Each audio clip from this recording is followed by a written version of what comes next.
quero convidar todos a poderem abrir Mateus, o Evangelho de Mateus, no capítulo 6, e nós vamos ler Mateus 6, do verso 5 até ao verso 8. Mateus 6, verso 5 até ao verso 8. Todos aqueles que puderem ficar de pé, vamos fazer a leitura da palavra do Senhor. Diz assim a palavra. E quando orardes, não sereis como os hipócritas, porque gostam de orar em pé nas sinagogas e nos cantos das praças, para serem vistos dos homens. Em verdade vos digo que eles já receberam a recompensa. Tu, porém, quando orares, entra no teu quarto e, fechada a porta, orarás a teu Pai que está em secreto. E teu Pai que vem em secreto recompensará. E orando, não useis de vãs repetições como os gentios, porque presumem que pelo seu muito falar serão ouvidos. Não vos assemelheis, pois, a eles, porque Deus, o vosso Pai, sabe o de que tendes necessidade, antes que lhe o peçais. Ainda antes de voltarmos à palavra, vamos ter a oportunidade de nos saudarmos uns aos outros, sobretudo àqueles que nos visitam pela primeira vez. Vamos fazê-lo. Não se esqueçam, todos aqueles que são membros no final do culto, então vamos nos reunir em assembleia e apreciar estas profissões de fé e também o desejo de outros fazerem parte da nossa comunidade. Vamos voltar aí a Mateus, no capítulo 6.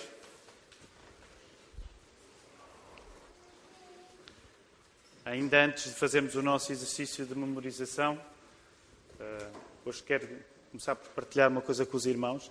Há uns anos vi um vídeo na internet de um pastor numa igreja pentecostal no Brasil que morreu enquanto pregava. Não sei se já viram esse vídeo, é um vídeo interessante. E no início, a congregação fica dividida entre chamar a ambulância e celebrar a morte do pastor no culto. E ganha a segunda chance. Acabam por celebrar. Porque acho que ele já estava morto, bem morto, quando eram por ele. Eu estou a contar isto apenas porque, de facto, hoje, quero dizer aos irmãos, o meu plano não é morrer enquanto prego, mas não estou no meu melhor. E então apercebi-me que os nossos dois miúdos, os rapazes, também não estão no seu melhor e provavelmente há aqui alguma coisa que se eu cair para o lado, vocês não vão dizer que é unção do Espírito Santo, mas é uma virose, ok? Que me fez desmaiar. Que é menos espiritual, mas pronto. Os nossos pastores, eles estão preparados para que, se der o caso de eu não aguentar até ao final, eles têm o sermão à frente para terminar. Mas pronto, é só para dizer isto aos irmãos.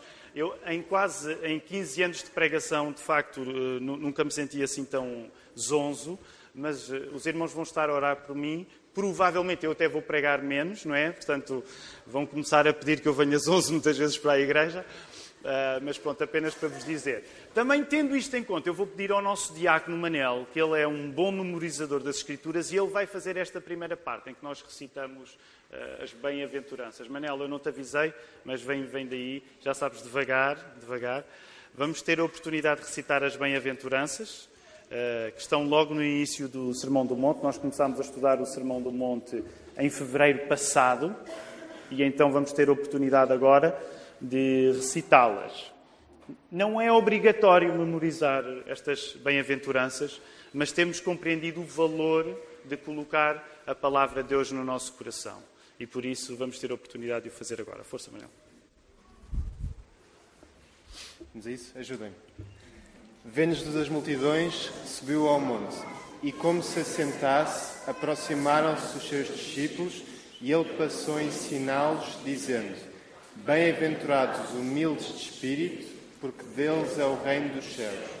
Bem-aventurados os que choram, porque serão consolados.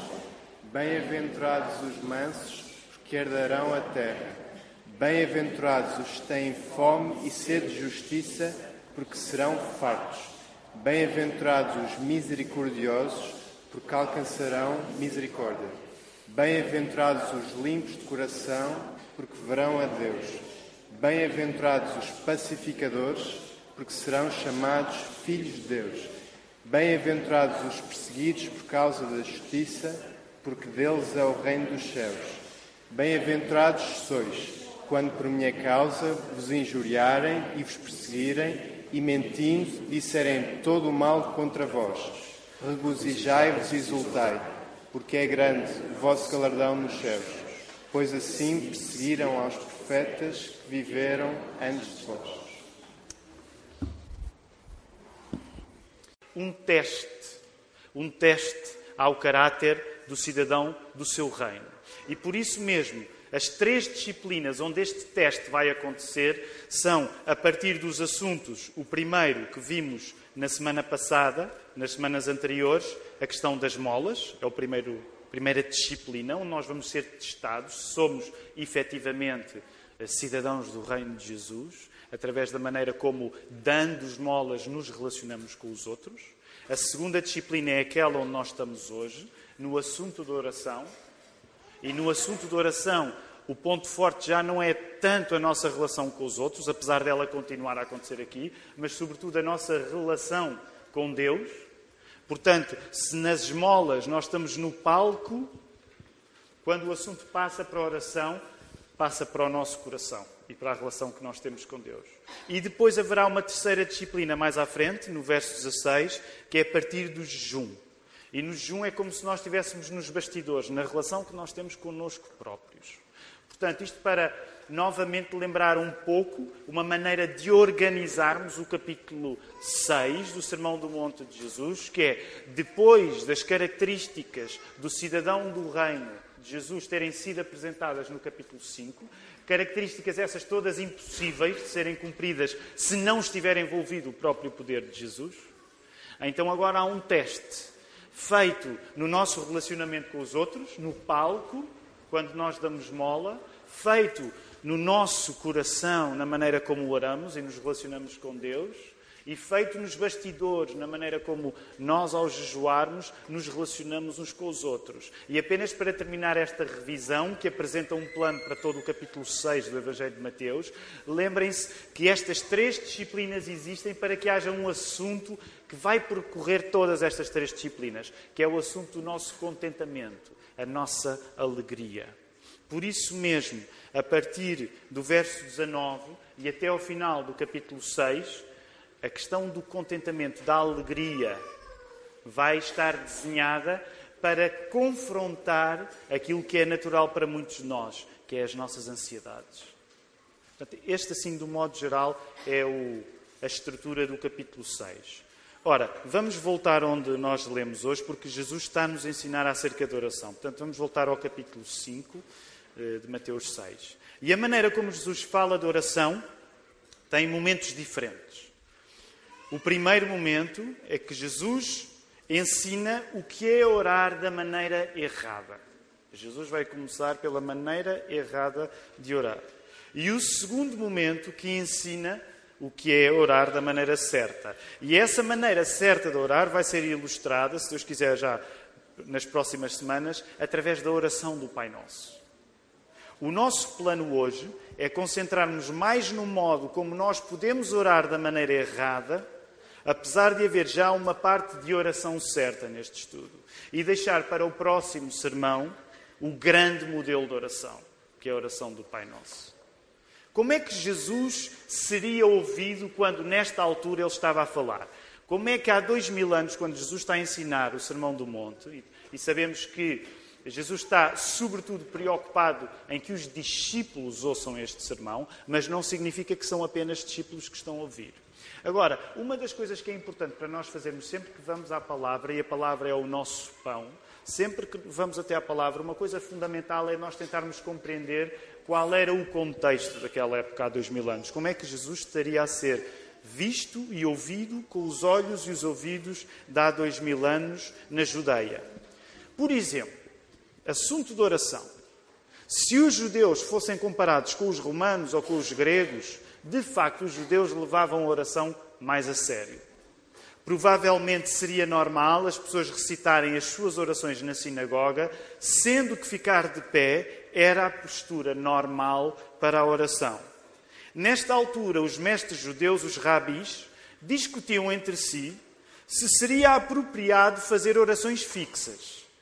E a opinião dominante é que poderia haver espaço para fazer orações fixas, desde que o coração da pessoa estivesse envolvido nessa oração. Se compararmos com os gregos, por exemplo, as orações dos gregos, por outro lado, tendiam a empilhar elogios à entidade a que se orava, como que para captar a atenção da entidade supostamente divina. Também lembravam, portanto, quando um grego estava a orar, imaginem que ele estava a orar a um deus... Bem, os meus filhos sabem bem a mitologia grega, sabem... Porque esta é uma parte fundamental da educação cristã dos nossos filhos, é ensiná-los mitologia grega. Não é, mas eles leem os livros do... Como é que é o herói grego? Não é do Ulisses? Sim, Ulisses era... Eles vão chegar ao ponto de ler Ulisses, mas não, eles ainda não chegaram. Eles leem um que ainda não... Percy Jackson, exatamente. Eles mais tarde vão chegar ao nível do Ulisses, mas eles ainda estão no nível do Percy Jackson. A verdade é que a partir do momento em que vocês leem o Percy Jackson, começam a saber mitologia grega. E eu não sei, eu não estou a ver a minha filha Maria, ela é mais conhecedora de mitologia grega, na casa da família Cavaco. Eu não sei onde ela está. Também, nesta altura, ela prefere não fazer sinal, precisamente para que não fique toda a gente a olhar para ela. O que é pior, porque toda a gente agora está à procura dela. Eu acho que ela está ali atrás, não sei. Está ali, mas já enterrou a cabeça no banco. Ok, vamos pensar num Deus grego. Isto só para eu não dizer um Deus errado, porque eu confundo muito os deuses gregos com os romanos. E é óbvio que nenhum deles existe. Só há um Deus verdadeiro, que é Deus Pai, Filho e Espírito Santo. Mas ok, alguém que se lembre de um Deus grego? Apolo? Zeus, não era? Zeus era o mais importante, certo? Exatamente. Então imaginem, como é que um grego orava a Zeus? Desculpem. Como é que um grego orava a Zeus? Ele empilhava elogios a Zeus, como que para ganhar os afetos de Zeus, para que Deus retribuísse. Nesse sentido, a oração, quer dos gregos, quer dos romanos, era muito ela contratual. A ideia de que, olha, eu estou aqui a elogiar-te porque eu preciso de alguma coisa de volta. A lógica era, eu oro muito e tu dás-me muito.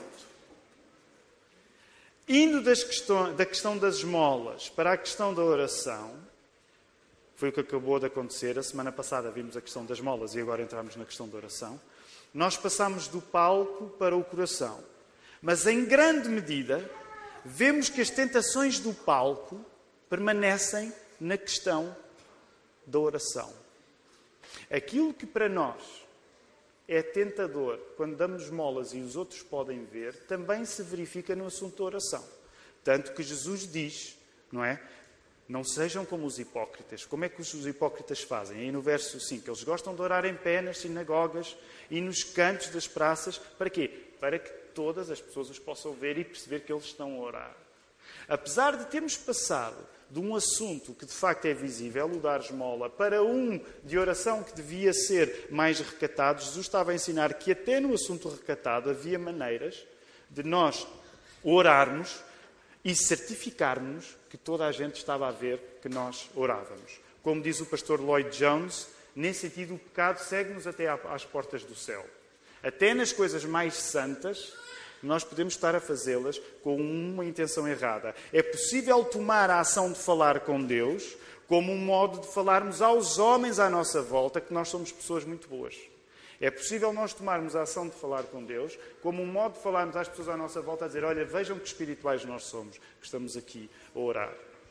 Geralmente a oração era, quer no Velho Testamento, e vai continuar a ser apresentada no Novo Testamento, a oração é apresentada como um modo de vigilância espiritual. A pessoa que ora, supostamente, está interessada em vigiar-se a si mesma. Mas aprendemos com Jesus que nós devemos ser espiritualmente vigilantes até com as nossas vigílias. Tu deves ser vigilante até com as tuas vigílias. Haverá campo em que Satanás nos iluda tão eficazmente quando nos julgamos protegidos nas formalidades da religião. Até a orar, nós somos tentados. Até fazer uma coisa que supostamente devia ser santa em si. É possível sermos tentados. A verdade é que podemos adorar a Deus adorando-nos a nós próprios. Era o que Jesus estava a querer dizer. Há pessoas que oram à frente de toda a gente para que todos os possam adorar a eles mesmos. E nós devemos vigiar essa tentação, porque ela é uma tentação constante para nós também. Logo, uma das lições deste texto é reconhecer que há maneiras erradas de fazer coisas certas, que neste caso é orar de um modo equívoco, que se manifesta frequentemente em orações que eram, por um lado, longas e repetitivas. A questão da repetição das orações não estava tanto na repetição em si, ou seja, quando Jesus está a criticar as orações repetitivas, uma das coisas que Jesus estava a criticar era na maneira ininteligível, que não dava para perceber, e na maneira barulhenta como estas orações eram feitas. E isto era uma coisa que, como já vos disse, acontecia muito junto dos pagãos. Ou seja, a oração era assim uma espécie de arrazoado que era feito alto, repetidamente.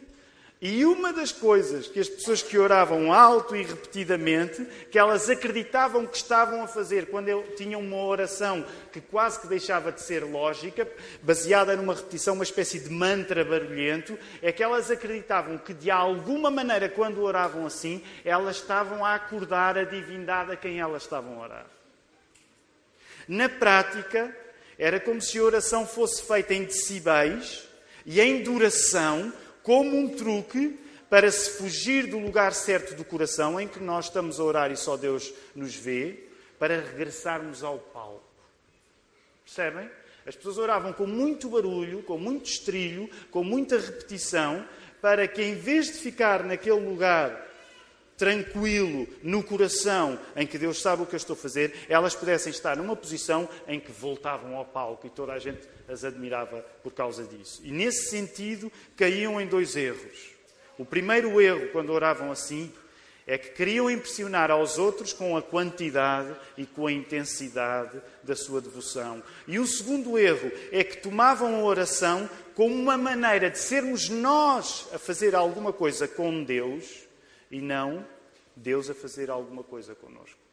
Há dois erros que aconteciam. O primeiro era usar a oração para impressionar os outros com a quantidade e com a intensidade da nossa devoção. E o segundo erro era usar a oração como uma maneira de ser eu a fazer alguma coisa com Deus, em vez de ser Deus a fazer alguma coisa comigo. O primeiro erro, a vaidade de querermos provar aos outros a quantidade e a intensidade da nossa devoção, só se cura, novamente, com a nossa satisfação de estar inteiramente na presença de Deus, no facto de ser Deus quem nos vê e não no facto de sermos vistos pelos outros. Eu preguei-vos sobre isto a semana passada. O erro da vaidade na oração só se cura, só se resolve com a alegria genuína que nós temos de, ao orar, sabermos que Deus nos está a ver e que não precisamos de ser vistos pelos outros. É o contentamento que temos em sermos vistos por Deus e em sabermos que um dia o vamos ver, que distingue a oração certa da oração errada. É o contentamento que nós temos em saber que Deus nos está a ver e sabermos que um dia vamos ver o rosto de Jesus, que vai distinguir a oração certa da oração errada e que nos vai impedir de viver ansiosos para provar aos outros que nós somos muito espirituais. O segundo erro, o tomarmos a oração como uma maneira de sermos nós a fazer alguma coisa com Deus, em vez de ser Deus a fazer alguma coisa connosco, é um erro que também devemos refletir. A questão quando se ora não é despertarmos Deus, porque como o texto diz, no verso 6, Deus já vê. Tu não precisas de dar espetáculo quando oras, porque Deus já te está a ver. Lembram-se da semana passada, quando vos falei nisso? Falei no impacto daquele texto no Gênesis, em que a escrava de Sarai, Agar, lembram-se quando ela engravida no lugar de Sarai, porque Sarai teve essa ideia, e Sarai fica zangada com ela porque ela começou a sentir-se superior em relação à sua senhora porque estava grávida de um filho que estava para nascer, Ismael. Então Sarai expulsa-a de casa, ela vai para o deserto, lembram-se? E uma das coisas fantásticas que o texto diz é que Agar compreendeu que Deus havia. E isto, a maior parte das vezes, pode parecer uma coisa sem valor para nós. Mas aquilo que a Bíblia nos está a querer dizer é que quando nós compreendemos que Deus nos vê, isso dá a volta à nossa vida. O facto de Deus nos ver torna-se mais importante do que o facto de nós podermos ser vistos pelos outros.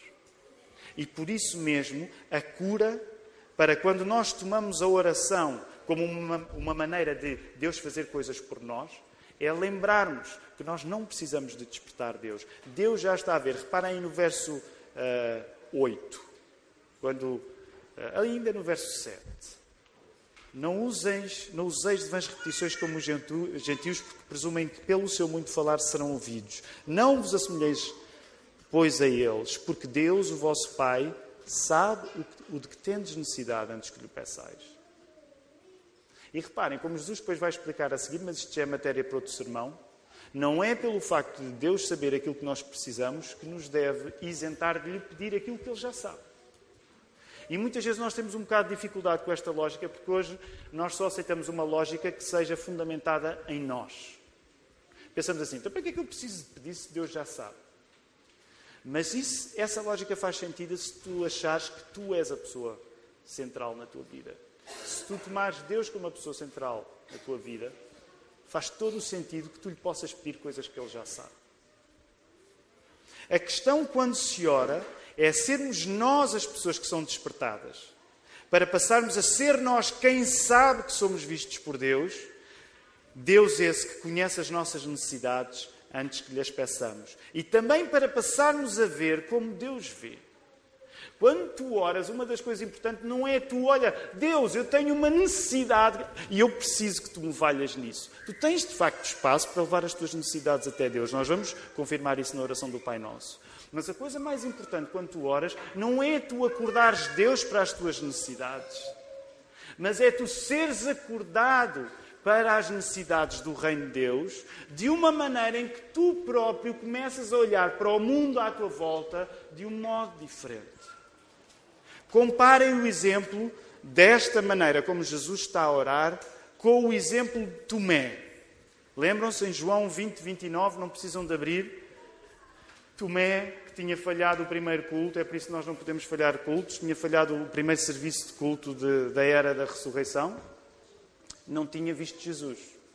Então o que é que ele dizia? Eu não posso acreditar. Não é? Eu só vou ver, eu estou a parafrasear, mas eu só vou acreditar que Jesus ressuscitou quando eu vir, quando eu tocar e pegar e apalpar.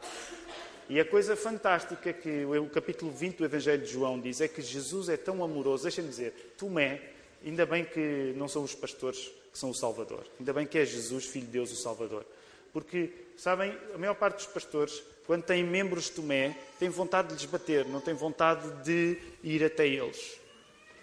Tomé tem teimosão, faltou ao primeiro culto, reparem bem, falta ao primeiro culto e tem o desplante de, por não ter estado no primeiro culto, querer estar a ser servido pelas certezas que ainda não tem. E só um Deus de amor seria capaz de fazer o que Jesus fez, que foi, toca-me, Tomé. A maior parte de nós humanamente tinha vontade de dar uma palmada em Tomé.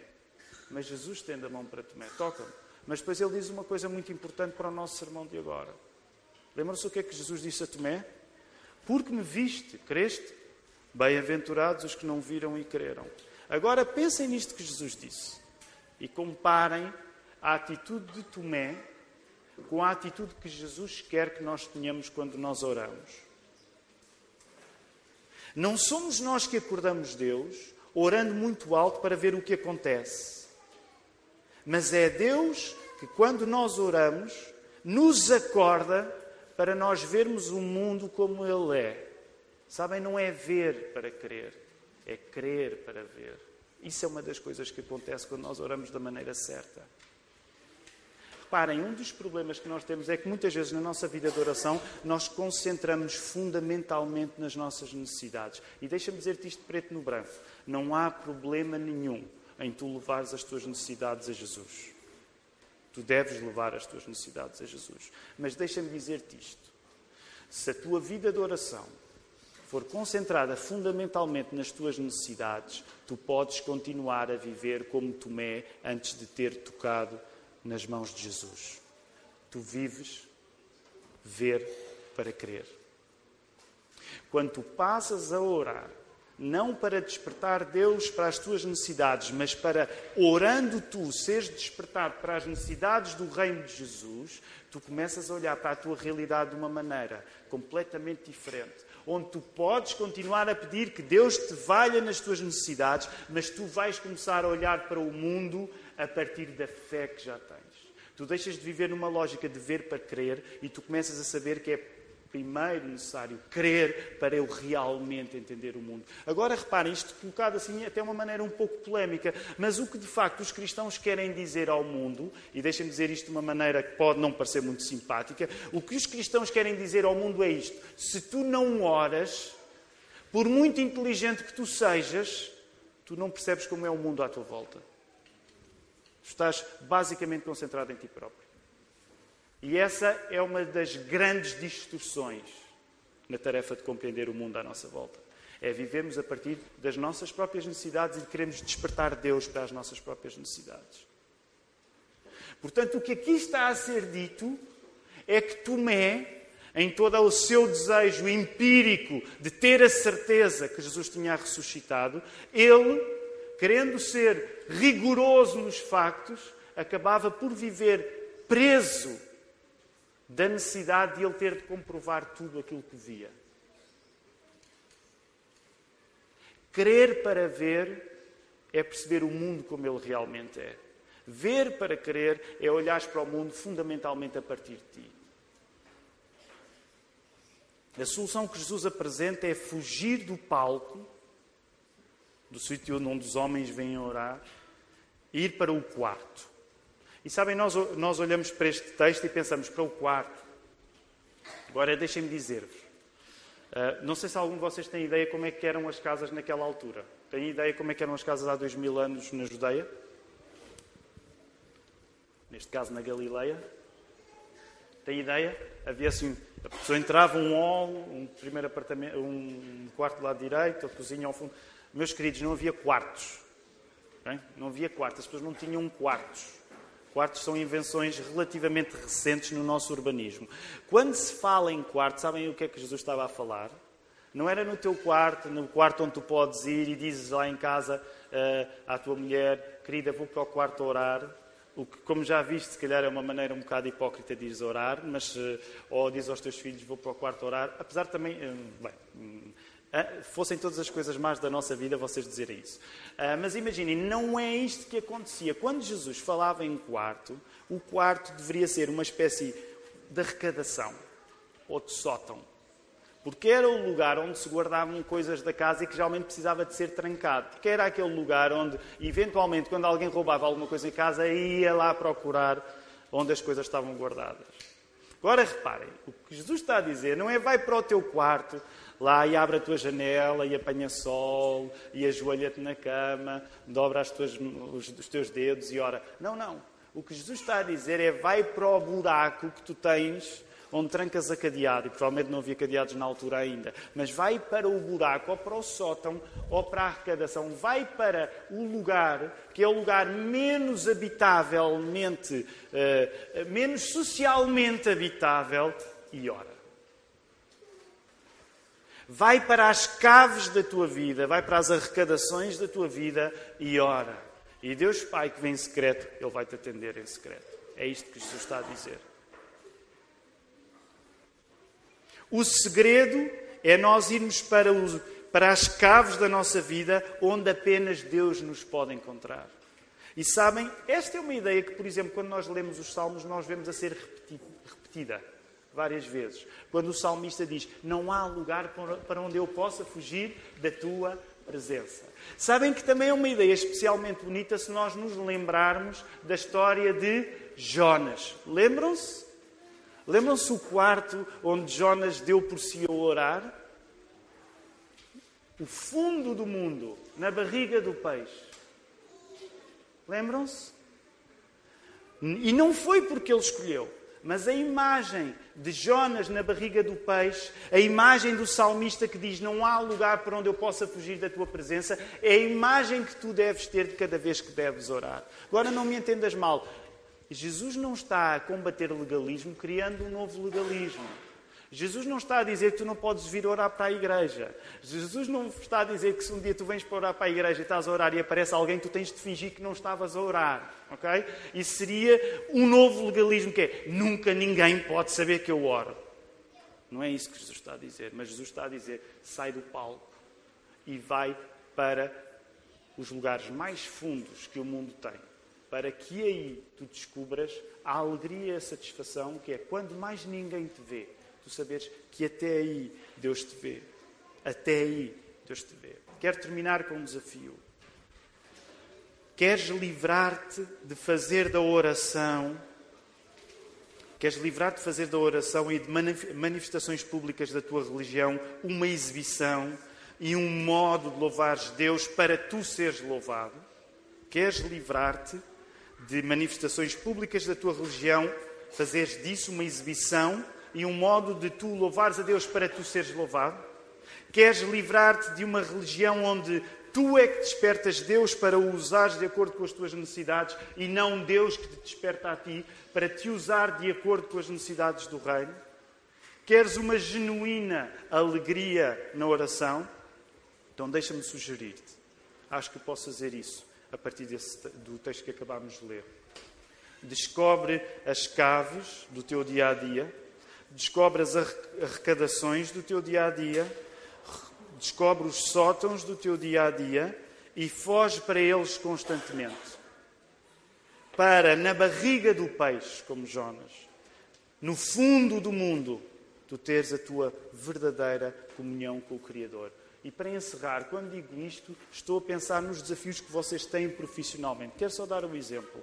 Pode parecer um exemplo comezinho e sem grande valor. Eu lembro um amigo que eu tinha, ele frequentemente... Era um profissional impecável, uma pessoa séria no seu trabalho. Mas ele valia-se da casa de banho do seu emprego para ir orar. Então era interessante, porque quando estava a falar com ele, sempre que ele contava alguma coisa, quer dizer, o que eu fiz naquela altura foi correr para a casa de banho para orar. E se calhar na empresa julgavam que ele tinha problemas de gestão. Mas eu sei que é uma analogia um pouco tosca, mas imagina, tu não teres problema de passares até a imagem que és uma pessoa com problemas de gestão, porque tu não estás preocupado acerca daquilo que os homens pensam acerca de ti. Tu estás preocupado em ir para o sótão, para a arrecadação, para a cave.